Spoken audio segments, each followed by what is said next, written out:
പാപമില്ലാത്തവൻ പാപികളായി ഞങ്ങൾക്ക് വേണ്ടി തിരുവിഷ്ടപ്രകാരം മരണം കൈവരിക്കുവാൻ ഒരുങ്ങിയപ്പോൾ ലോകത്തിന്റെ ജീവനും രക്ഷയ്ക്കും വേണ്ടി താൻ ഒറ്റിക്കൊടുക്കപ്പെട്ട രാത്രിയിൽ നിഷ്കളങ്കവും നിർമ്മലവും പരിശുദ്ധവുമായ കൈകളിൽ അപ്പമെടുത്ത് പിതാവായ ദൈവമേ എന്നെ കാണിച്ച് സ്തോത്രം ചെയ്തു.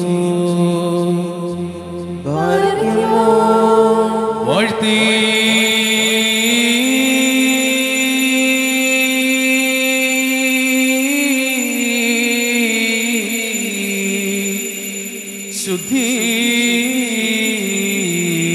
ശുദ്ധീകരിച്ച് മുറിച്ച് തന്റെ ശിഷ്യന്മാർക്ക് നൽകിക്കൊണ്ടരുളി ചെയ്തു. വാങ്ങി ഭക്ഷിക്കുവിൻ, ഇത് എൻ്റെ ശരീരമാകുന്നു. ഇത് നിങ്ങൾക്ക് വേണ്ടി അനേകർക്കു വേണ്ടിയും മുറിക്കപ്പെടുകയും പാപമോചനത്തിനും നിത്യജീവനുമായി നൽകപ്പെടുകയും ചെയ്യുന്നു. വൽഹായേ ദലൗലം ഉൽമീ.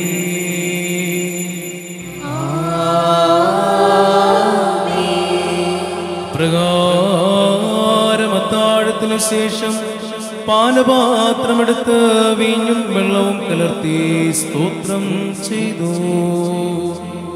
വാഴ്ത്തി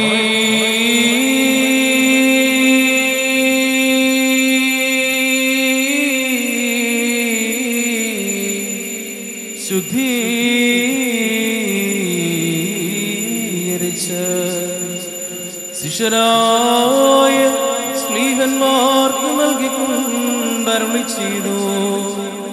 നിങ്ങളെല്ലാവരും വാങ്ങി ഇതിൽ നിന്ന് പാനം ചെയ്യുവിൻ.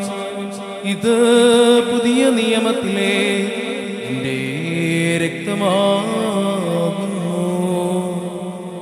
നിങ്ങൾക്ക് വേണ്ടിയും അനേകർക്കു വേണ്ടിയും ഇത് ചിന്തപ്പെടുകയും പാപമോചനത്തിനും നിത്യജീവനുമായി നൽകപ്പെടുകയും ചെയ്യുന്നു. വൽഹായേ ദലൗലം ഉൽ